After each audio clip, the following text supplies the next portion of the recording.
Thank you for the very friendly introduction. When my work on the Iraqi nuclear program is mentioned, I used to say it was the real nuclear program, not the non-existing nuclear program from 2003, but the one who was started after the bombing of the reactor in Iraq in 91. So thank you very much. Thank you. Oh, I have to change my glasses, otherwise it will be difficult. Well, elections in Iraq. We spoke before the lecture, and sometimes I have the feeling they are not yet really on the radar. And it's also very confusing, as you will see, so you will have to bear with me all this. I try to limit some things on alliances, and we have Harith here who knows much, much better than me about these things. So last week I was invited to contribute to an event which remembered Rudolf Slatin, Slatin Pasha, an Austrian military officer who was 23 when he became Anglo-Egyptian governor of Darfur. Some might know his book Fire and Sword in the Sudan. He was taken prisoner by the Mahdi, Muhammad Ahmad, in 1883. Then escaped and then returned with Kitchener to liberate Khartoum and so on. I sat in the audience and listened to the lecture on his life, and a book came to my mind that I had read recently. 120 years later, different country, different story, but one similarity. In their unraveling high hopes and missed opportunities in Iraq, the British national Emma Skye writes about her years in Iraq, starting in 2003, after the US-UK invasion. She had been working for the British Council, applied for a job in Iraq.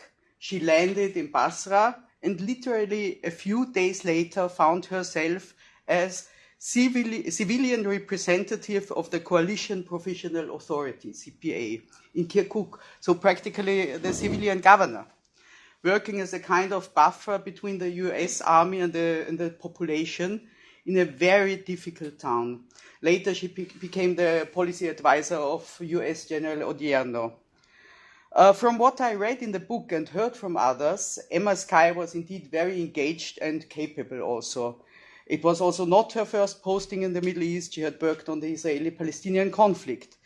But her incredible story is a good reminder of how the post-war situation in Iraq was handled by the occupiers. They were occupiers until UN Security Council Resolution 1438 in May 2003 legalized their stay. There was no plan and no personnel. Like in the 1880s in Sudan, the British and also the US were in desperate need of people to fill a vacuum of administration. Mrs. Skye clarifies in her book, because she had to testify later before the Shilko inquiry, that she had never been briefed about what was expected from her. She had no job description. And while Ms. Skye might have been a good choice, others who were appointed just because they were around or because they were known to someone who had to decide were not. But of course, my title is not what went wrong in 2003.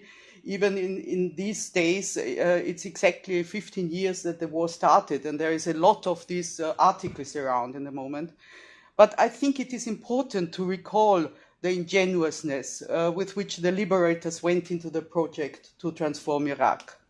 Elections, our topic, played a key role in their narrative, and this is why I mentioned it.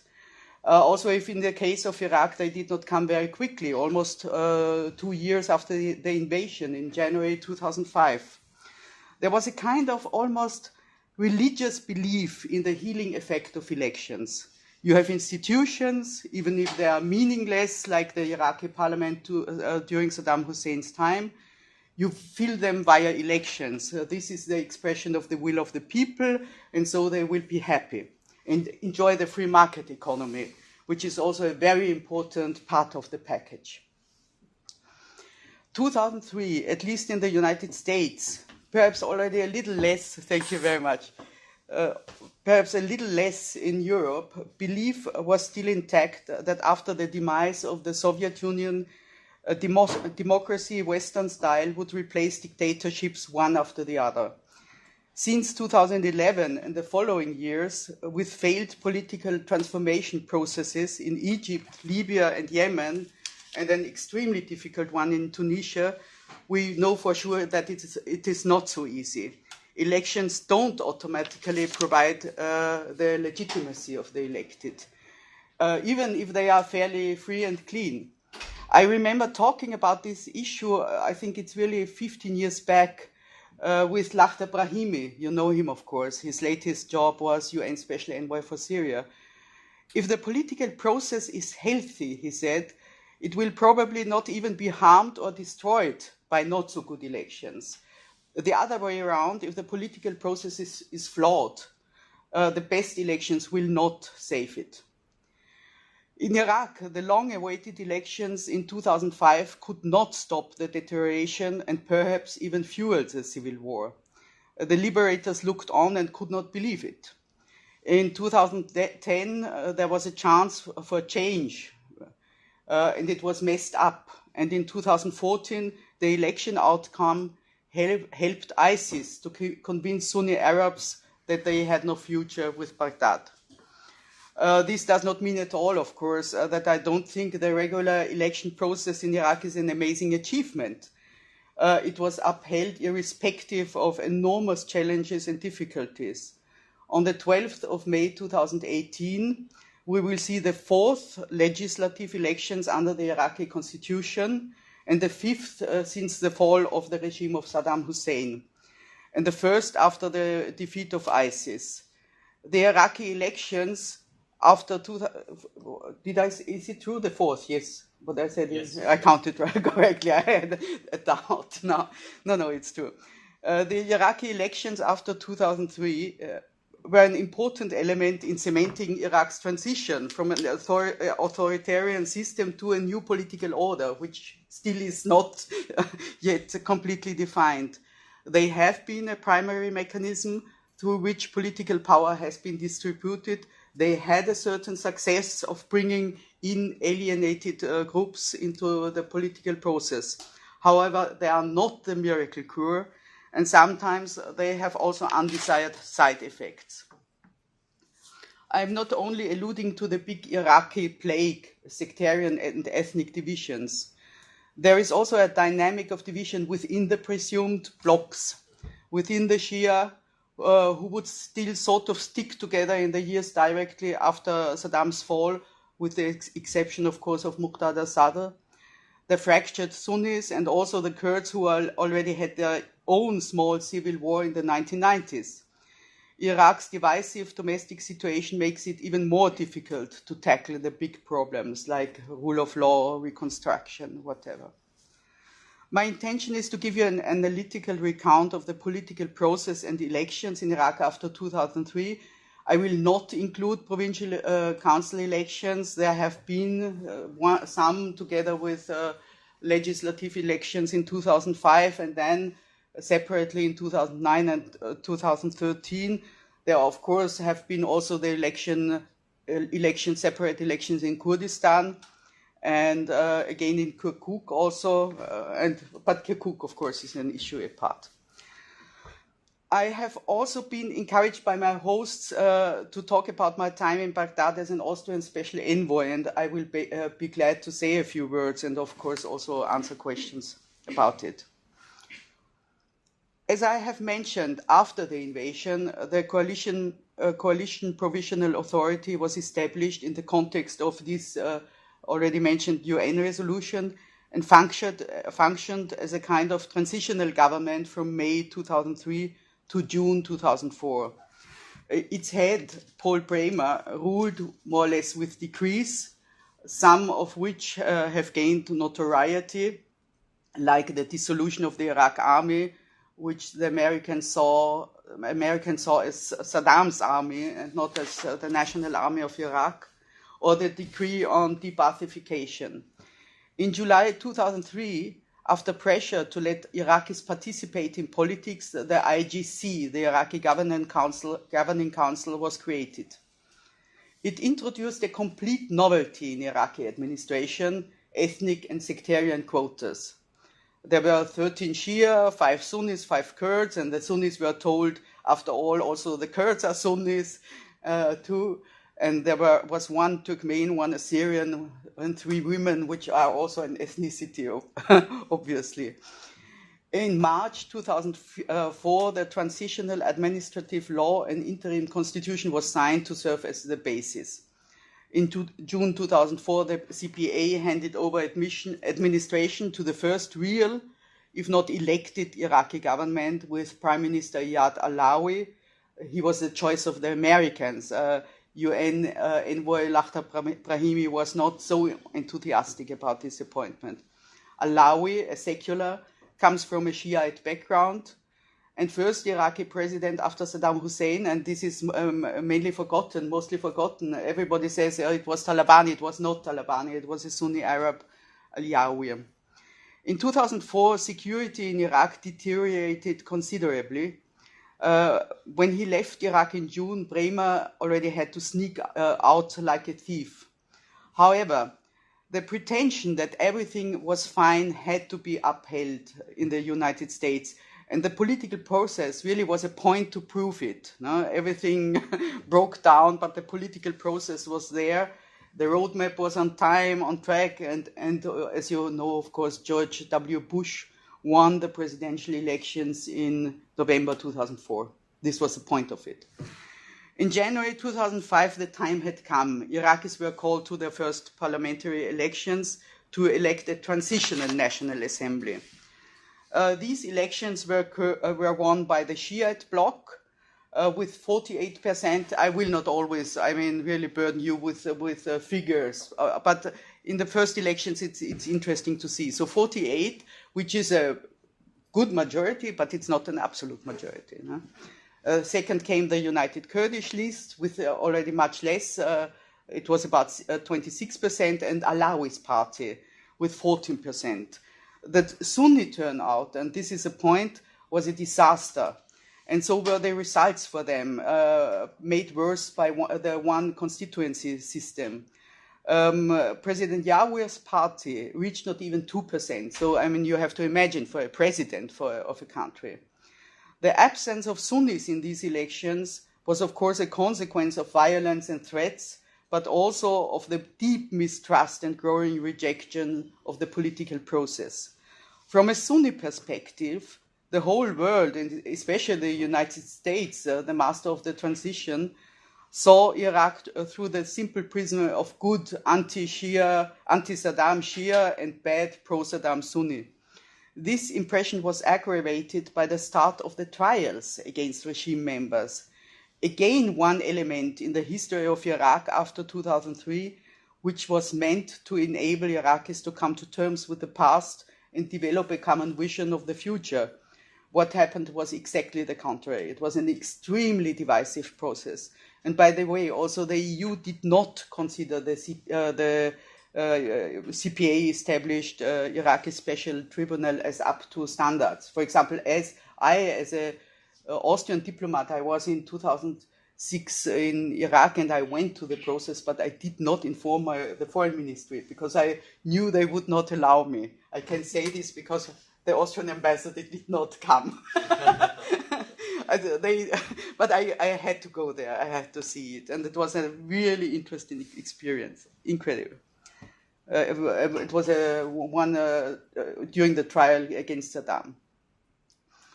After the January elections, Ibrahim Jafari from the Dawa party, the oldest Shia party in Iraq, became prime minister. And then Jalal Talabani, the Patriotic Union of Kurdistan leader, became Iraqi president. And this was an incredible moment for Kurds, of course. And the Sunni, at that time, Hajim al-Hassani, was Speaker of the Parliament. And this was negotiated, of course, as a package, no? Appointment of prime minister, of president, and of speaker. And this became a quid pro quo procedure after all legislative elections ever since.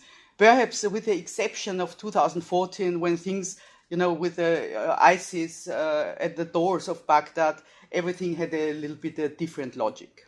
But it's very hard to negotiate. The three things stick together. During 2005, the security situation further deteriorated and the constitution writing proved more difficult than expected. At the end, the US embassy took the lead, or rather, as some put it, the Iraqi constitution was written in the US embassy by Americans. The most influential party in this process were the Kurds, and their influence seemed to bring them the desired results. The autonomous Kurdish region now also not only de facto but de jure within a highly decentralized federal Iraq. The new constitution was accepted in a referendum in October 2005 among a squabble about rules changed at the last moment and also accusations of fraud in Nineveh because they needed three regions to with three regions with nay it would have been rejected. The Shia could live with this constitution. The Sunnis, who were expected to reject this constitution, were promised an amendment, a very unusual process. You make a constitution and promise an amendment of the constitution at the same time, and which would never take place. Also, the referendum on disputed territories, including Kirkuk, that was promised to the Kurds, was never realized. As you perhaps know, 2014, within the framework of the battle against ISIS, the Kurds took those territories under control, but they lost them again when Baghdad sent its troops after the unfortunate Kurdish independence referendum on 25th September of 2017. But of course, this is a different story. So we are now in December 2005. The new elections were, and those were the first under the new Iraqi constitution, were held on the 15th December. And indeed, after the promise that the concerns would be addressed, some Sunni groups participated. The elections were again won by the Shia list. You remember it was about 48, now it was 41. Then the Kurds, and the third, this is new of course, on the third position was the Sunni Iraqi Accord Front of Tariq al-Hashemi with 15%, and Alawi had lost and came in with fourth. So everybody lost a little bit, which was no surprise with the Sunnis now taking part of the cake. I also will not go into the question of electoral system, which is also a highly disputed thing in Iraq. You have a change of rule ahead of every election, which makes it even more difficult to compare results, of course. I mean, every time we see Iraqi election results, the first moment it's hard to understand because you cannot compare it. I mean, the development was, of course, only the first elections was one constituency. It was to 18 constituencies, and also from a closed list to an open list system, and very complicated. To make that clear, the December 2005 election went, given the circumstances, really well and seemed to be reason for optimism. Not so many security incidents to spoil the election day. The turnout was high, I mean really high, with I think about 76%, which meant that Sunni Arabs, not all of them, but a part, had arrived in the process. The Iraqis were now fully in charge, reasons for resistance presumably gone. Everyone expected the security situation to improve.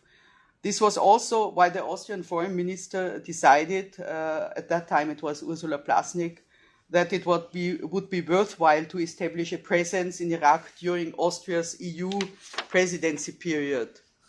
The presidency was due in the first half of 2006. They decided to send a representative who turned out to be me. And nevertheless, a few months or even weeks later, after this optimistic election moment, Iraq would be in the nastiest civil war one can imagine. Perhaps this is the right moment to say a few words about my mission. The Austrian embassy had been closed, like so many others, in summer 1990, after Iraq's invasion in Kuwait, and had never been reopened. The building had been sold, but anyway, it would have been in a zone where security was too bad to allow us to stay.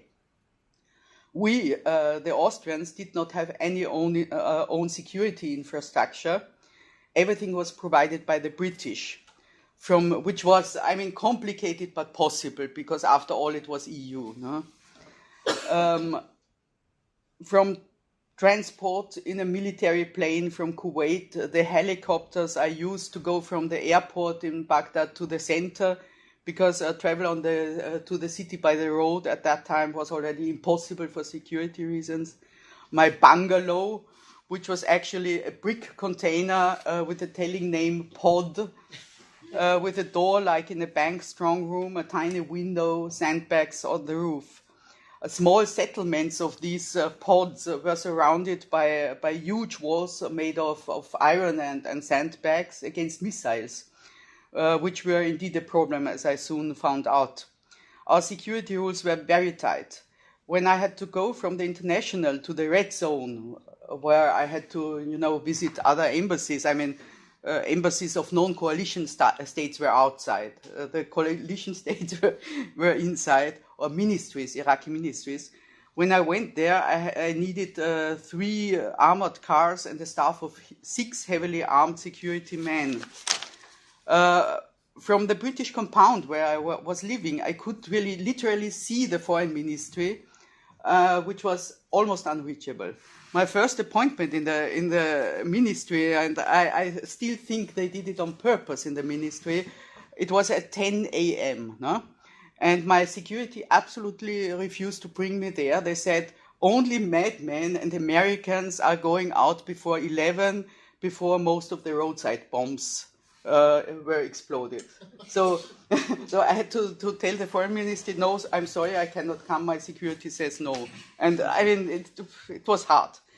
At the beginning, I found all that fuss a bit exaggerated and ridiculous, but I soon changed my mind, I have to say. My job consisted of the usual diplomatic job, establishing contacts with the Iraqi officials. I knew already some of them. This is perhaps the reason why I was sent there. Other embassies, I already knew the US ambassador before, and of course reporting, among others, about the outbreak of the civil war end of February after the bombing of the mosque in Samarra. But my main task was coordinating the Austrian presidency among the present EU ambassadors.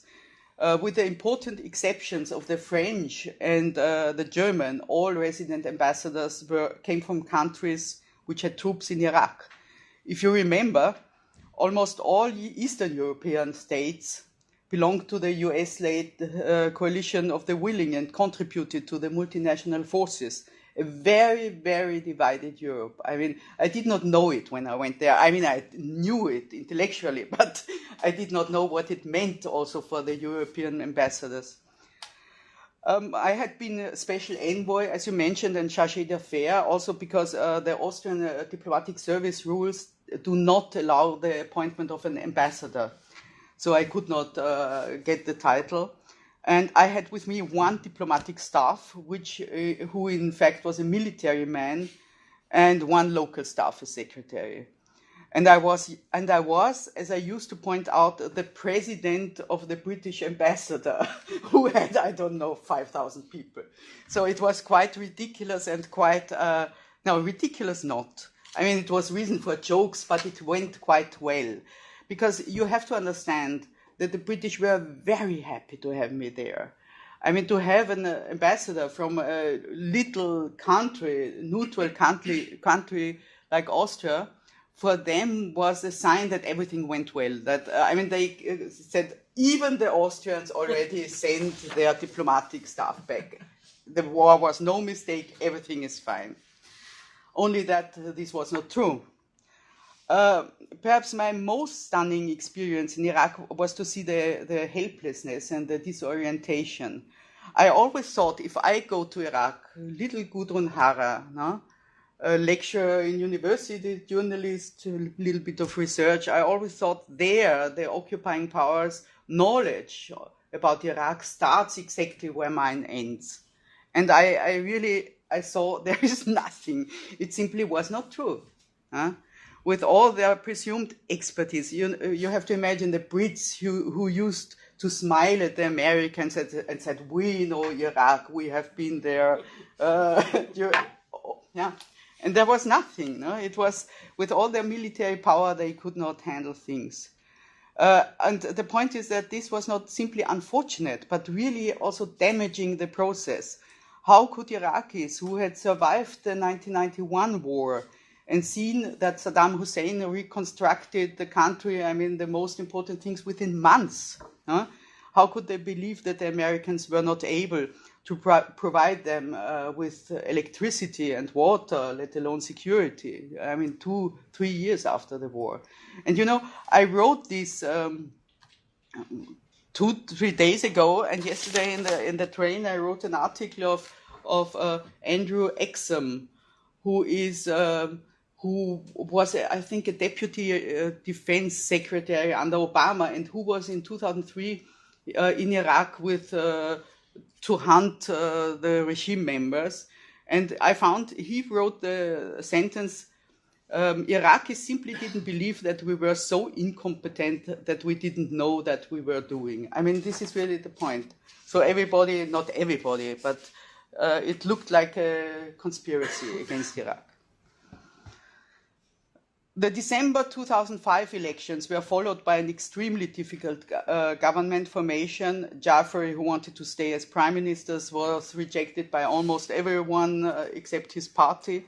The US had started to turn away from him when US troops discovered a secret torture prison in an Iraqi Interior Ministry bunker in November 2005 with prisoners in terrible conditions.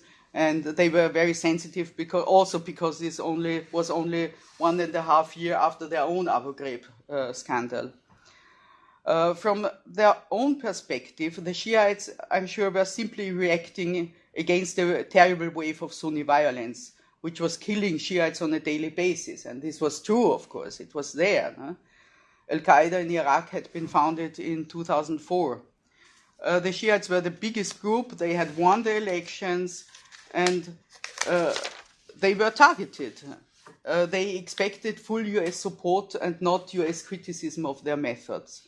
And the more the US understood the events in Iraq as a Sunni insurgency, which had not only to be crushed but to address politically, the more suspicious the other side, the Shiites, would become. The government formation lasted long until May 2006, and the political vacuum under these circumstances was a disaster.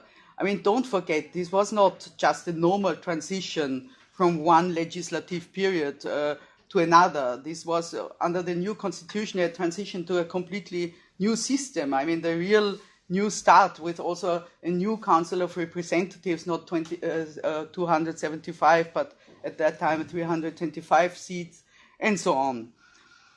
So it was really a catastrophe that this government formation was so difficult that people started to doubt the whole process. Finally, the parliament agreed on Nouri al-Maliki as new prime minister, but by that time in May, the civil war had already broken out. Only some words regarding this civil war, or I speak only about the end of it. Starting with 2007, the situation was slowly brought under control with the help of different factors. The surge of US troops, which were brought up again to 180,000 in the beginning of 2007, and this was an extremely difficult political decision for Bush, combined with the growing awareness that counterinsurgency has also to have a political element. Helpful was also that the Shiite leader Muqtada Sadr, he had lost control about parts of his Mahdi army. He had, distanced himself and retreated to Iran. Decisive, however, was the creation of the awakening movement, the Sahwa, by Sunni Arab tribal sheikhs who turned against their former ally, Al-Qaeda, because they were fed up with its brutality and its meddling in their affairs from economy to family. The US seized the chance and took these new tribal allies on their payroll. The next intended step to integrate them into the Iraqi security forces failed. I mean, some were, but not enough, mainly because of Maliki's resistance, which was not only resistance, it was fear to take so many Sunnis in the army. Later, they would unfortunately become the backbone of the next insurgency, which helped Daesh, ISIS to advance. Unfortunately, there was also another reason for the dying down of the civil war in 2007 and 2008, exhaustion, and the completion of sectarian cleaning in some areas like Baghdad, where quarters had become, mono-religious. Now, I already mentioned Maliki's growing suspicion that the US was changing sides again, and the Sunnis were coming back, and Shia would be once again pushed to the margins. The outcome of the delayed 2010 elections, they were supposed to be held in 2009, confirmed Maliki's paranoia, and they, according to most observers, were his personal turning point on his way to become an increasingly authoritarian, erratic, and of course even more sectarian leader. He lost these elections by a margin, 0.5%, or 2 seats in parliament, to Iyad Alawi, who was back again after the defeat 2005 in December, with his new Iraqi list. And why was Alawi back again? Because he had found Sunni allies and succeeded in collecting Sunni, anti-Shia, anti-Iranian votes in addition to secular votes. No? For example, on his list was also the already mentioned Tariq al-Hashemi, who had left the Iraqi Islamic Party. And the Iraqi Islamic Party is more or less the branch of the Muslim Brotherhood in Iraq. So, Hashemi could be called a Sunni Islamist, and he was running with Alawi.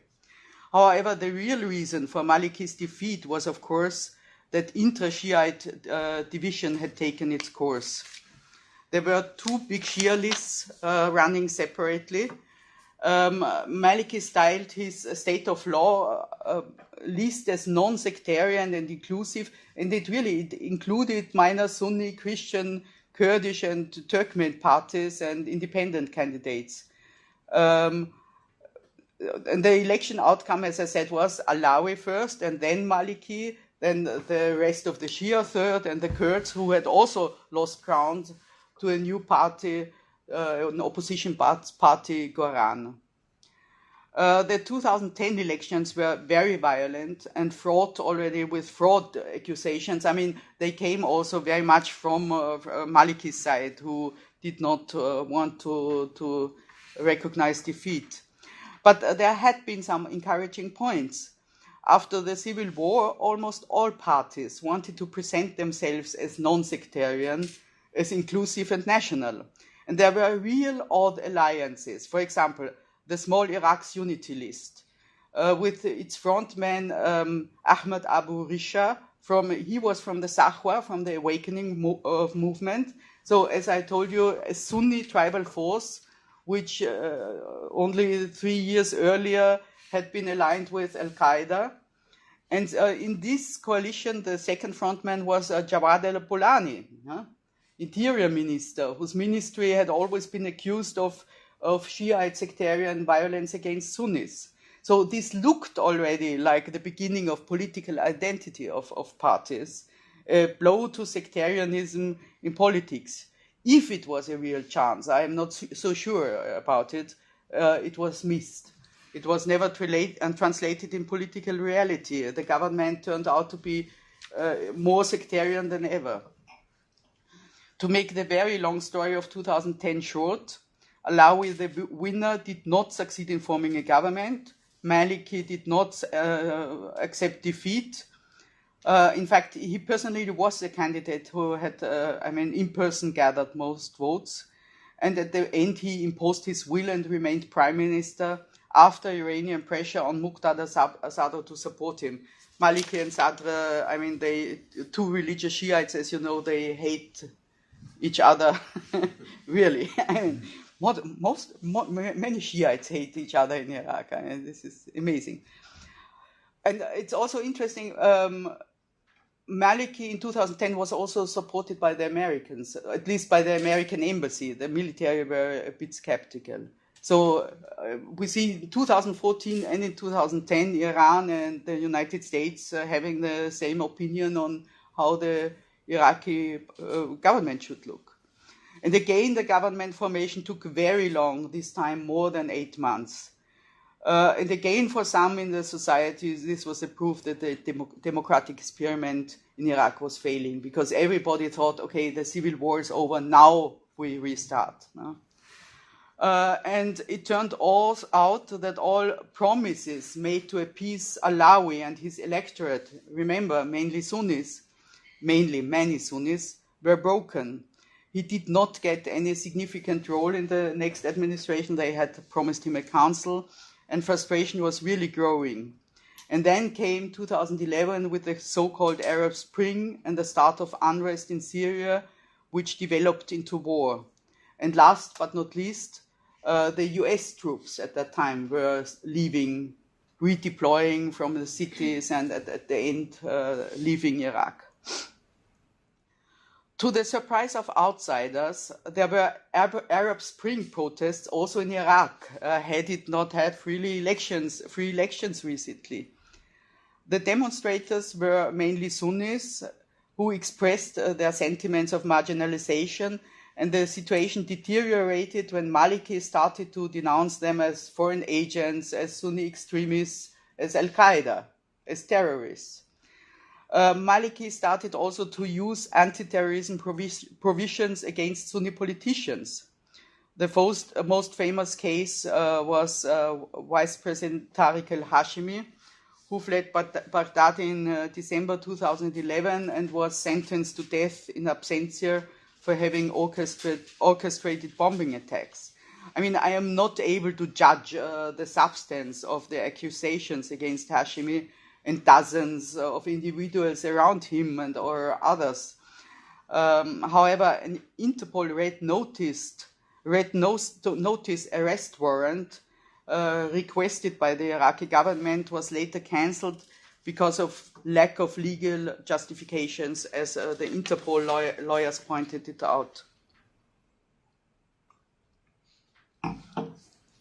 And this was unfortunately the time in 2011, 2012, when the former Al-Qaeda in Iraq, which called itself Islamic State in Iraq since 2006, re-emerged, first commissioned a new organization in Syria, the Nusra Front. Later, Abu Bakr al-Baghdadi spilled over to Syria with his own organization, tried to swallow the Nusra Front. After objections of the Al-Qaeda leadership, he became independent, as you know, as ISIS. His Islamic State in Iraq and in Syria or Sham spilled back in Iraq and took one city in Anbar after the other. I mean, Fallujah, Ramadi, until in June 2014 it occupied the second largest town of Iraq, Mosul.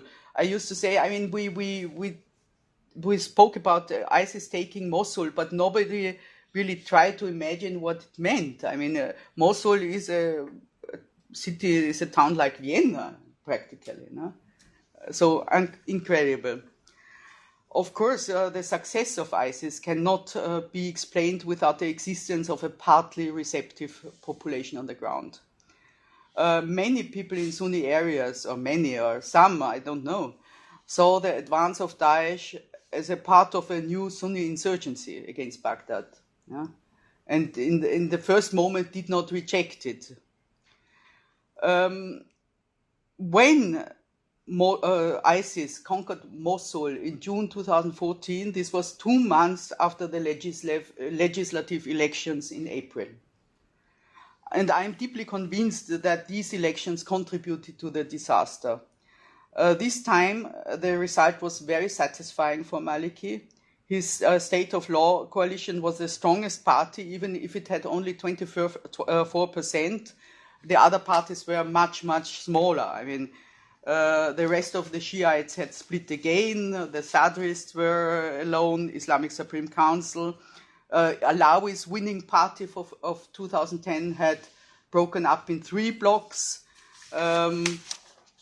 Also, as I mentioned, KDP and PUK were weakened by Goran, and there were also several Kurdish Islamic parties, which ran not in the Kurdish bloc. So this time there was no doubt that Maliki would stay in office. And the Sunnis' impression must have been that their lot would never improve, it would never change in this Iraq with this government, with this leadership. And for some, of course not all, I mean, Daesh just looked like a possible alternative. And when they woke up, I mean, it was too late. However, as you well know, the occupation of Mosul was a game changer. Maliki was held responsible not only of military failure and the terrible state of the Iraqi army, but he was also personally accused of being the main cause for Sunni estrangement. Again, like in 2010, Iran influenced the play, but this time in the different direction against Maliki, as also did the Americans. In September, Haidar al-Abadi, like Maliki from the Dawa party, became prime minister. The Kurd Fuad Massoum became president. Talabani was unable to serve since 2012 when he suffered a stroke. And the Sunni Salam al-Jabouri became Speaker of the Parliament. Maliki became one of several vice presidents and is giving Abadi a hard time ever since. Of course, Abadi's biggest challenge during the last years, was the battle against ISIS, and but also the management of the help he had to accept from both the United States and Iran. Now, the reconstruction is a terrific task and has barely begun. Maliki failed in some respects. He did not succeed in repairing the relationship with Kurdistan, despite the very successful military cooperation of the Kurds with Baghdad against ISIS. And he did not succeed, as he tried during his premiership, in pushing through his plans to establish a government of experts. And tried to end the state that parties own ministries like fiefdoms. The most difficult heritage of these past years, though, I think, is the rise of the Iraqi Shiite militias, which gained huge recognition for their fight against ISIS on one side and instill huge fears on the others. Some militias, which are, also under the name Popular Mobilization Forces or Units, Hashd al-Shabi, were formed after Ayatollah Sistani's call, he's the most important religious authority in Iraq, to defend Iraq from Daesh. However, there are other Shiite militia groups, most of them existed already pre-Daesh, that don't respond to Sistani or to anyone in Iraq because their masters sit in Tehran, and those are not the moderates around President Hassan Rouhani. Some of the Iraqi militia leaders do not even try to conceal their self-conception as an Iraqi version of Iranian revolutionary forces. And they will run in the elections in May, despite an announcement by Abadi in November that armed groups should not participate. But it was very easy to sidestep the rules. You just said, I leave the militia and I am now party leader. We come to the elections. Some facts and figures. About 6,900 candidates registered. We have 27 election coalitions, which comprise a total of about 160 parties. Another 40 parties or so will contest alone. I mean, this is a lot. But the number of candidates is down by more than 2,000 persons compared with 2014. And this is a very good thing because the number of wasted votes, I mean, votes who just don't elect nobody, no one, in Iraq was always too high. I mean, this is not good for legitimacy. The Iraqi parliament has now 329 seats. One was added lately for the minority Faili Kurds, which are Shiite Kurds. Other minorities with allocated seats are Christians. They have 5, Shabak, Yazidis, and Sabians. I think there is also the discussion to add a second seat for the Yazidis, but I don't know at which point. I don't think it will be for these elections already. There is a women quota still. I had to look for it. I did not find it because, but it must be there, the women quota of 25%, but women remain totally sidelined. I mean, in politics. However, one could also say the whole parliament is sidelined in politics because decisions are made by the big heads and parliamentarians usually follow. No? The political landscape is more fragmented than ever. More than in previous elections, sectarian lines are broken. Most lists are multi-sectarian, and there is little sectarian rhetoric in the campaigning. However, as we know from previous elections, if you remember, it is much too early to announce a transition from identity politics to issue politics. I mean, we just will see. I should mention that together with the national elections, also provincial elections will be held. They were postponed in 2017. There was a Sunni attempt to delay also the coming general elections in order to allow ITPs and refugees, internally displaced persons, to return home to cast their votes. However, this was rejected by the Supreme Court. And the IDPs were promised participation. We will see how this works. Not only regarding the Sunnis, turnout is a major headache in these elections. Turnout in Iraq was at its highest in December 2005, as I already mentioned. I mean, 76, then fell to 62 in 2010 and 60 in 2014. It could have a positive effect that general and provincial elections are held together. Turnout will also be of particular interest in the Kurdish region. It will show if Kurdish voters are still willing to invest in Baghdad. They certainly should. I mean, they have to. Even if they go to the voting stations with a deep grudge because of the punishment of the independence referendum in September. But there is also a certain danger that the Kurds want to punish their own leadership and parties and will stay at home. Because at protests in December in Sulaymaniyah, in the region of Sulaymaniyah, we saw that not only, I mean, the party offices of the big parties, KDP and PUK, was attacked, but also Quran and everybody. So Kurds are really fed up with their leadership. Regarding the relationship between Erbil and Baghdad, we see some positive movement on the Iraqi government side in the moment. A few days ago, the first international flight arrived in Erbil after a closure imposed by Baghdad for more than 5 months. And Baghdad, which is even more important, also restarts payment of salaries for state employees. The main problems between Baghdad and Erbil, of course, remain open, but these steps are very encouraging, and I'm very happy they are happening because many fear that the upcoming elections would make Abadi's stance on the Kurds even tougher. Because unfortunately, we have to say what I hear, there are strong anti-Kurdish sentiments now during Iraqi Arabs.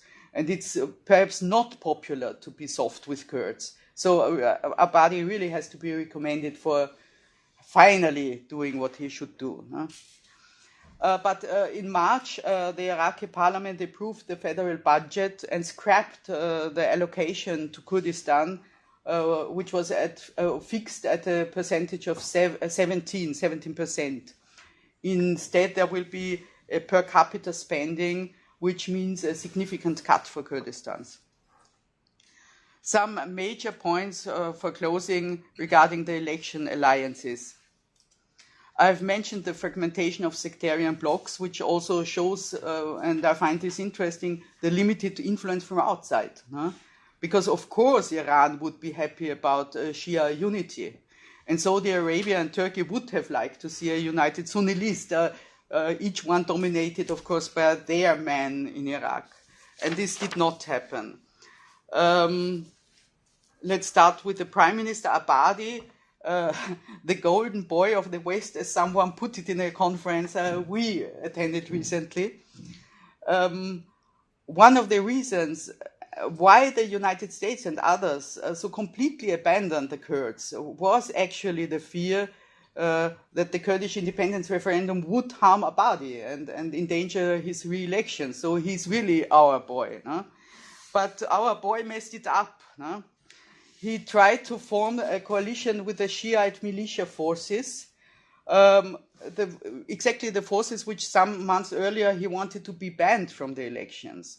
I guess his idea was to prevent Maliki and the militias running together. Indeed, they are quite close.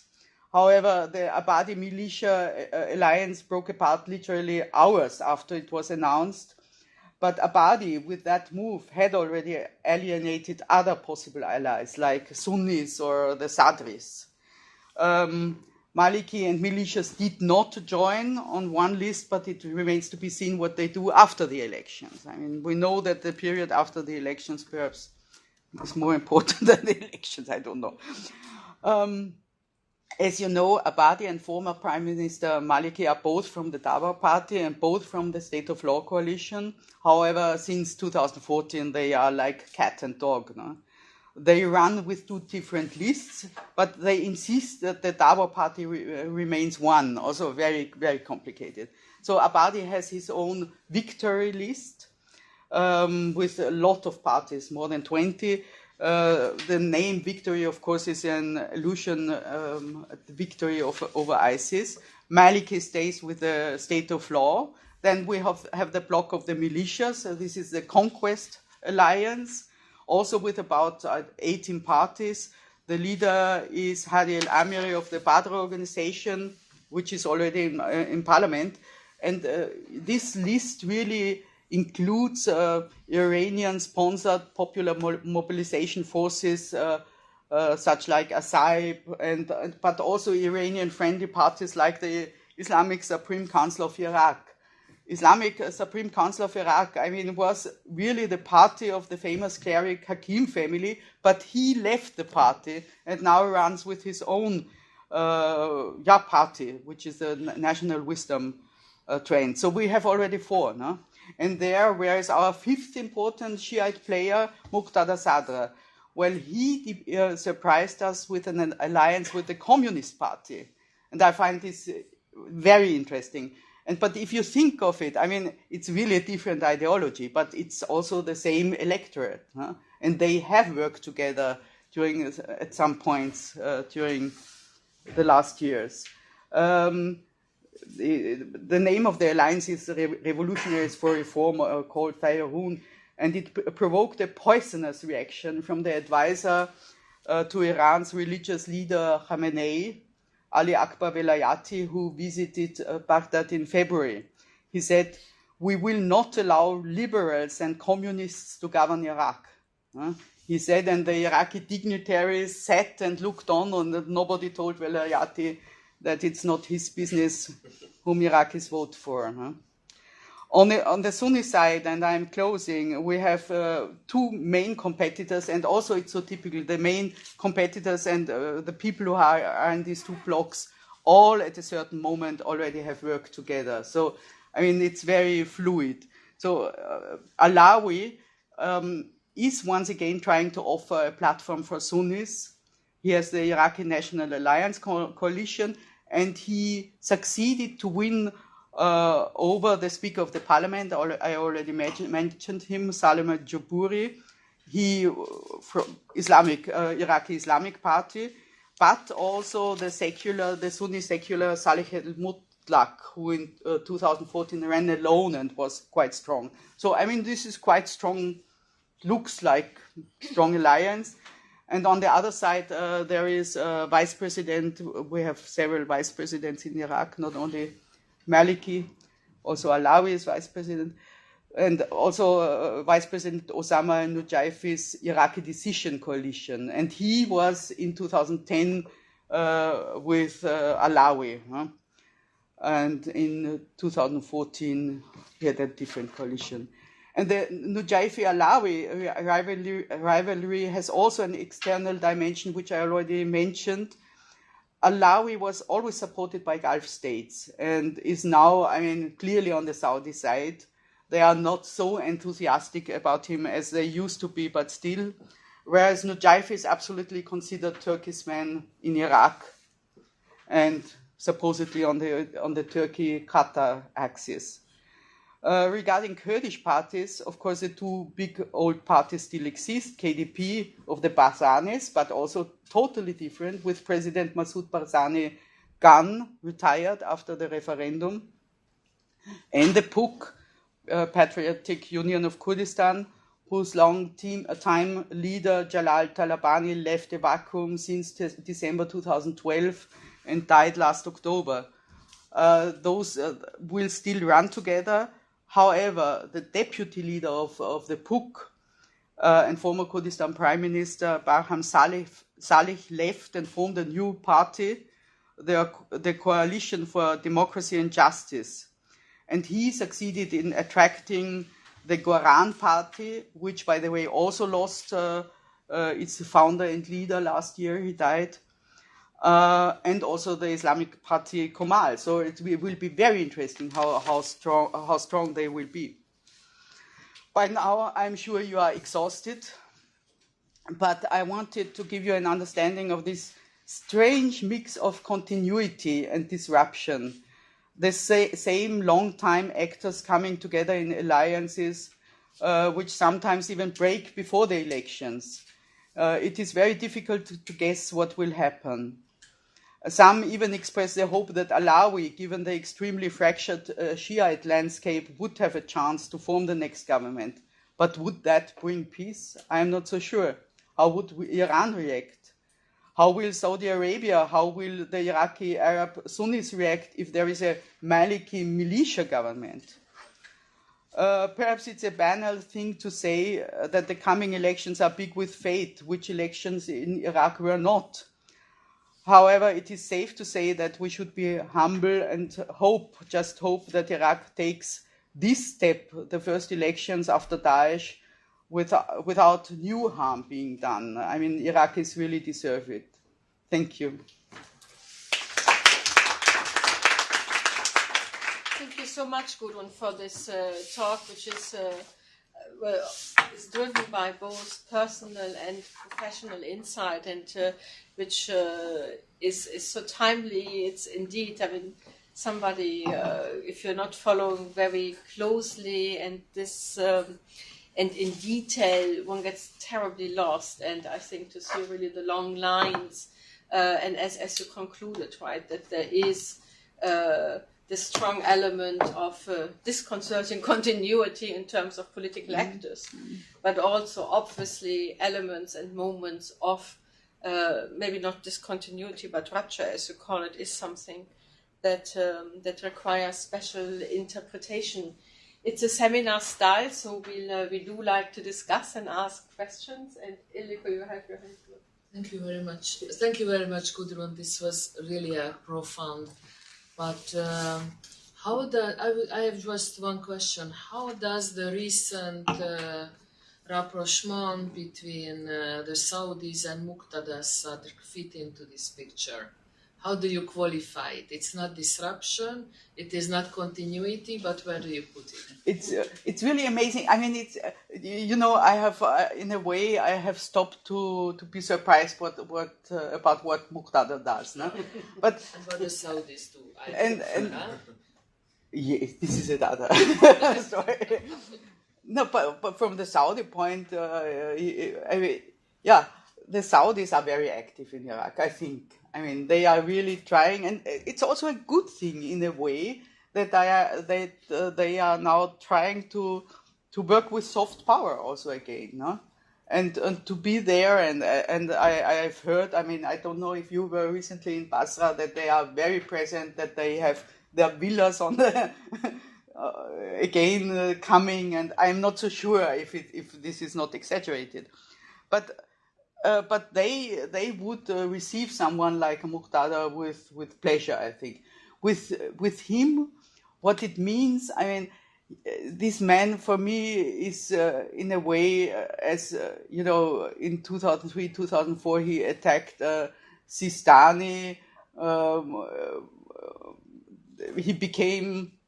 He went to study in Iran, then he became anti-Iranian. But in a way, I believe the narrative, his own narrative, that he is an Iraqi nationalist. Do you? I agree with you. I think the interesting thing here is about the Saudis, is that everything the Saudis do in Iraq has to do with their policy to counter the Iranian influence. So the change of the Saudi strategy in Iraq is now an interesting one, because they are convinced, perhaps also because of the U.S. pressure on them, that instead of only backing the Sunnis against the Shias, it's in their interest to try to win over segments of the Shia constituency and to strengthen those elements who are more independent from the Iranians. Is one of them. And also with a view of their own Shia. Huh? Yeah, exactly. I mean, the relations with the Abadi is very good also. But Abadi is nothing. I mean, Abadi is not... At the end, he's the head of the government, and he's the one that has... I know... Alawi. No, Abadi. Abadi, yeah. Abadi, he's the head of the government, and he has a better chance than the others to stay as the prime minister after the election. And having been backed by the Saudis, I think the Saudis want to try... So the rapprochement is with segments of the Shia community that is autonomous from the Iranians, and with the purpose of strengthening their autonomy from the Iranians. But does this mean that the Saudis put their bet on Muqtada? No. Muqtada is one element. For the reasons that you mentioned, he's an Iraqi nationalist. This is the way he portrays himself. He has a strong Iraqi constituency. Unlike other Shia factions, such as Badr or Asab al-Haq, who are completely reliant on the Iranian support, Muqtada Sadr has a constituency in Iraq, and therefore. And I think also what's also valuable for the Saudis is his name. Yeah? I mean, because it's a resounding name in Shiite communities. No? Where be it Lebanon or no, and also Saudi Arabia. No, so. But also Hakim is on good terms. Also Hakim's changed completely. Yeah, it's a good point. Also Hakim, who I mentioned it, who left the party which was founded in Iran practically, no? And who is now trying to be Iraqi. Huh? Yeah, thank you very much for your insightful presentation. I was also going to ask the Iranian influence on Iraqi politics since the invasion in 2003. I mean, as a close observer of Iraqi politics, and actually you were in there physically as the special envoy and as a representative of a neutral country. So how do you define or how do you observe the Iranian influence in Iraqi politics? I mean, because there are some people argue that the coalition forces, mainly the Americans, has handed over Iraq to Iran on a golden plate. So how do you read this equation? I think there was, in the first years after 2003, there was a completely, denial on the American or other side that they had done this. No, I mean it was easy to see that not only the Iraqis had been liberated from Saddam, but also the Iranians. No, so it was to be expected. I mean, during my time, when the whole the beginning of the civil war, it became obvious that the Iranian ambassador is a major player. No? And the funny thing, if I think of that time, that nobody wanted really to talk with him. Also, don't forget, 2006 was a time where the nuclear dispute started to escalate. There were the first UN Security Council resolutions and sanctions against Iran. So I was one of the only people who really could talk to the Iranian ambassador. And especially the British were very happy that I went to the Iranian ambassador. They tried to brief me before I went and so on. And this was interesting. Also, there was an attempt of the Iranians to reach out, but at that time, everybody was so, nobody could react to anything. By the way, there was another factor, which is, I thought a lot about when I read Emma Skye's book. I mean, I don't recommend this book saying this is a wonderful book, but it's extremely interesting. No recommendation that you have to believe that or so. No? But in 2006, when I was in Baghdad, Muqtada Sadr invited me. And the British, who were starting to lose control, were enthusiastic about it. But the British had no security infrastructure in Najaf. So we had to ask the Americans, and the Americans didn't want. They said, if we bring you to Najaf, Muqtada Sadr will think we want to talk to him. And at that time was still full closure. And the interesting thing then, at a certain point, when things really deteriorated in April or in May, the Americans were willing to bring me to Najaf, and my security said no. Because it was really, it was, at the end I said, no. So at that time, much changed, and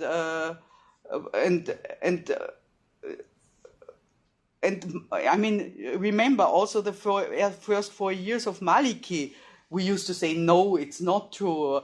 Maliki is not a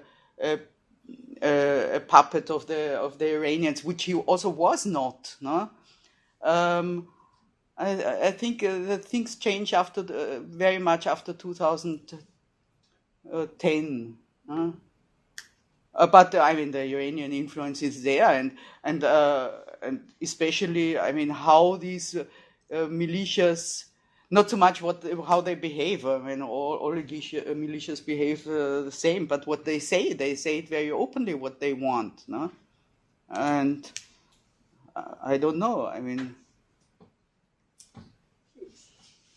Yes, thanks. A couple of weeks ago, Brendan O'Leary gave a presentation on Iraq, yes. And more particularly the Constitution, which according to him is, if not dead, then almost dead. The Constitution, yeah. The Constitution. So I would like to hear your views on that, the Constitution. And a second theme that has not been discussed so far, federalism. Which has to do with the Constitution. Yes. Yeah. And I'm a political scientist, so I'm interested in political institutions. Mm-hmm. And would you agree with the statement that a peaceful Iraq has to be a federal Iraq? Well, my problem is with this. First, my first question answer would be yes. No?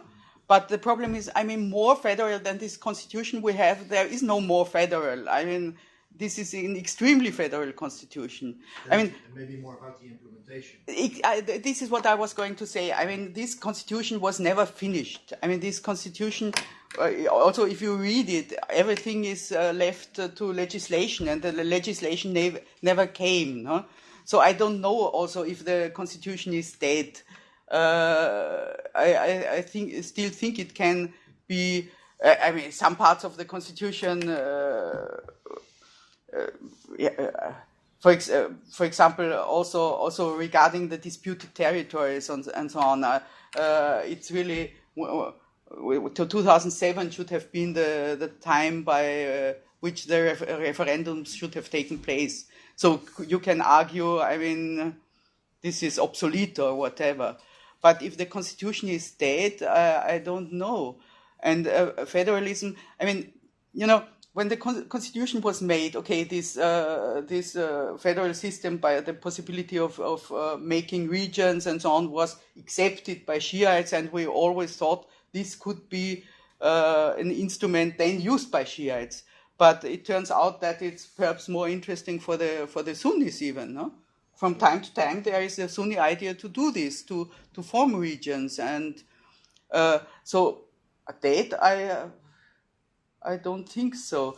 We have to, because what can you do now? Constitution amendment process, it will not work. It will again I think, only deteriorate things.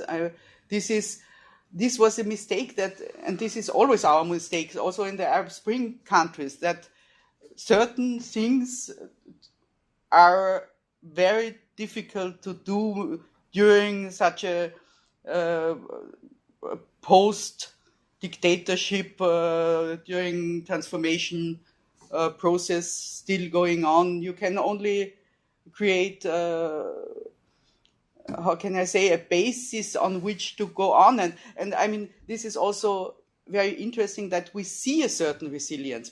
Because I remember very well in 2006, when all this happened, I was completely convinced that Iraq would not last. But it's still there. I mean, these countries are terribly resilient also. So I think we have to work with what we have. And federalism, yes, there is no other, but not. You still need a center.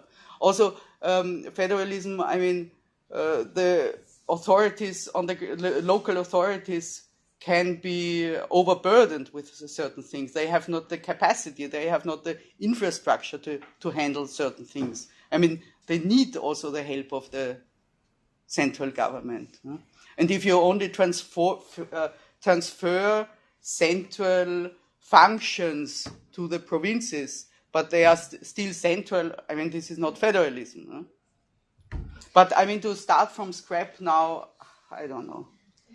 Yeah, just one question on, just to briefly change the perspective from what you've described very well, and also the last questions went into what, I mean, you do from the top, that is to say, party politics, the international, the regional players, and all of this. One question I would like to ask you now that, as you say, we are celebrating another anniversary. Obviously, they're not new generations yet, but nevertheless, there is a generational change as well from the perspective of the electorate. No, I'm not concerned about the politicians or who run. So is there nothing to be expected? So it's people who have come back, who've been in and out of the country, who have been displaced. I mean, things are changing internally. Some sense of settlement is coming in. So is there anything? Obviously, political re-education programs are not in place yet, but things are...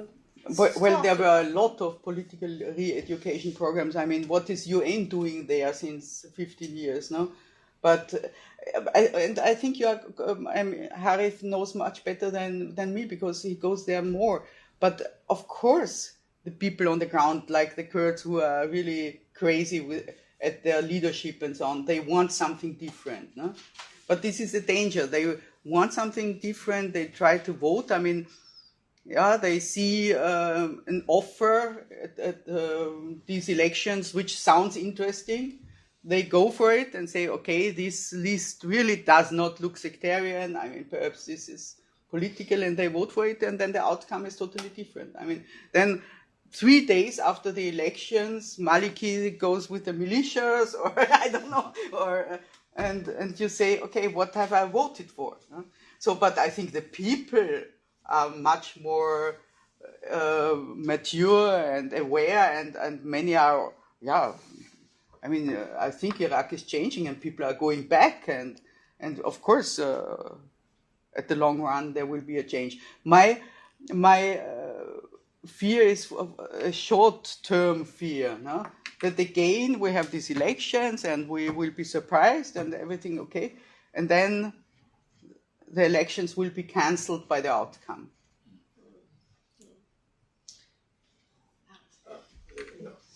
No, there's another question. I don't know who was first, sorry. Just go ahead. If it's No, I just wanted to comment also on the federalism issue. I think one issue here is that there are two different perspectives. For the Kurdish parties, I think federalism was seen as a step towards further autonomy and independence. For other parties, federalism was seen as a way to keep the country united. So there are different philosophies about what federalism is meant to be. And the two sides have different interpretations of the constitutional articles. I guess Oleg represented probably the Kurdish perspective because he's a lobbyist of the Kurdish government, by the way.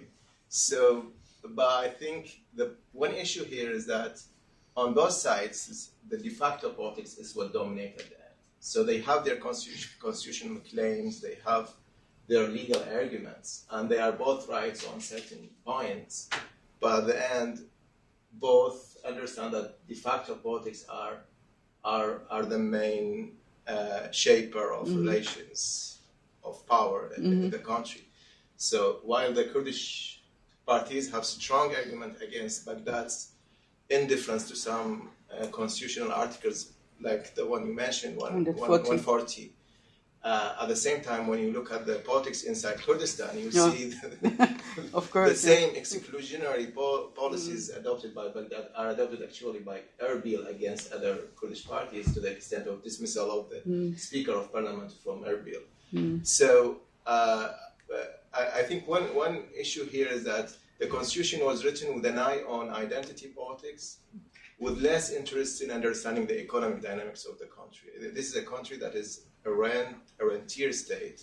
90% of the budget is coming from oil revenue. And it is run in a way that all the revenue goes to the central government, and the central government distributes that rent. So it is a highly centralized economic system in which they wanted to impose a highly decentralized political system. And it doesn't match, it doesn't work.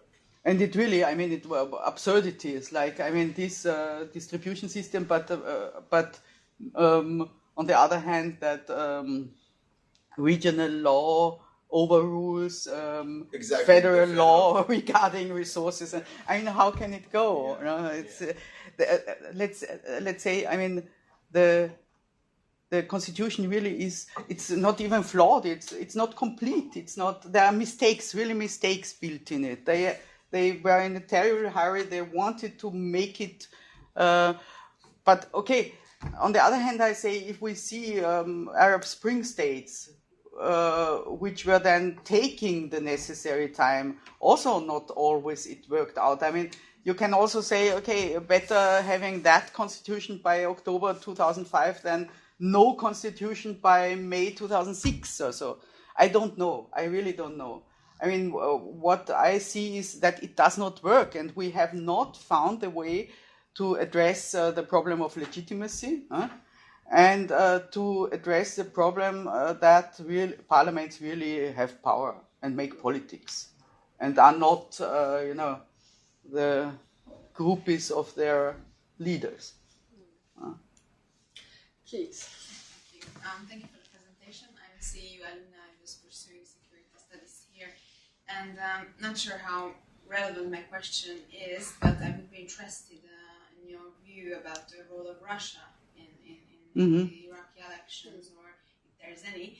And since you've mentioned that the political palette is so fragmented in Iraq, it seems easy to meddle in these elections. Can we expect that from Russia or anybody else? How would you see that? Russia is not at all a not relevant question. I think it's very relevant. I don't know much about it.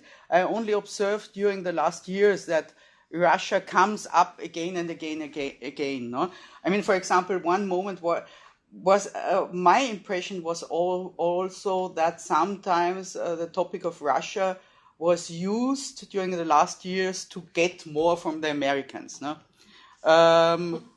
Is this true? No, for example, when Daesh came up, there was at a certain point, okay, if you don't give us this and that heavy weapons, the Russians will do. And strangely enough, this morning I saw something also about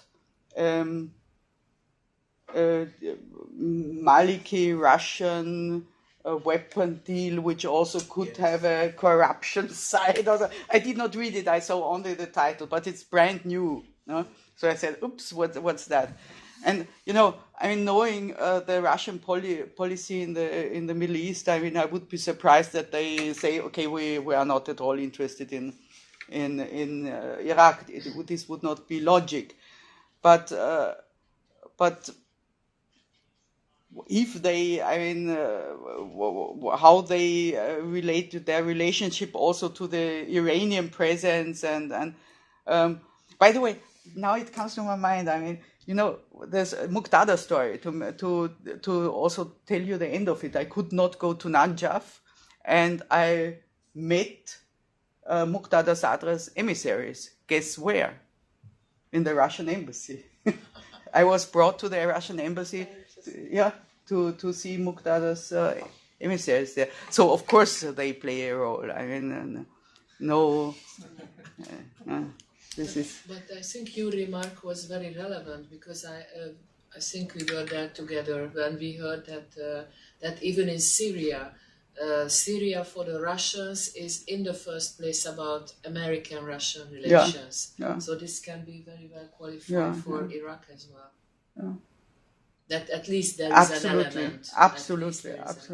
And what was the second point? If they would meddle in the elections, in the Iraqi elections, as they did. They're outsiders. Yes.